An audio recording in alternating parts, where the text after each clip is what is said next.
আল্লাহ কেন আমাদের এই কষ্টকর দুনিয়া সৃষ্টি করেছেন? তিনি তো সব জানেন, আগে থেকেই জানতেন এই দুনিয়া কঠিন, আর অধিকাংশ মানুষ জাহান্নামে যাবে, অধিকাংশ তাকে বিশ্বাস করবে না, অধিকাংশ পাপ করবে। তা জেনেও আল্লাহ কেন বানাইলেন?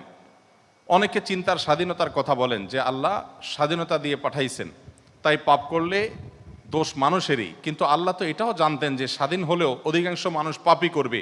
তাহলে কি বলা যায় আল্লাহ জাহান্নামে যাওয়ার জন্যই আমাদের বানাইছেন? এটা কি জুলুম না?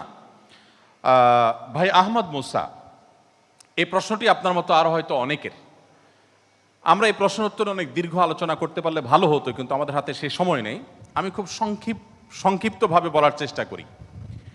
প্রথমত, আল্লাহ সংক্রান্ত যত প্রশ্ন আছে আমাদের, এই বেশিরভাগ প্রশ্নের গোড়ায় একটা বড় ধরনের গলদ আছে। সে গলদটা হলো, আমরা আল্লাহকে আমাদের মতো ধরে নিয়ে প্রশ্ন করি। অর্থাৎ আমি আপনি সাধারণ মানুষ সৃষ্টি, আমাদের যে সীমাবদ্ধতা আছে, আমাদের যে জায়গাটা আছে, আল্লাহ রাব্বুল আলামিনকে সেই জায়গায় বিবেচনা করে আমরা প্রশ্ন করি। এটা হলো প্রশ্নের গোড়ায় গলদ। যেমন কেউ যখন প্রশ্ন করে যে আচ্ছা, আমাদেরকে আল্লাহ সৃষ্টি করেছেন, তাহলে আল্লাহকে কে সৃষ্টি করেছেন? নাউজুবিল্লাহ, এরকম প্রশ্ন অনেকে করেন। এই প্রশ্নটার অন্তঃসার শূন্য এবং গোড়ায় গলদ। কারণ আপনি নিজে সৃষ্টি, আপনি জানেন যে কোনো ক্রিয়া ছাড়া কোনো কর্ম হতে পারে না।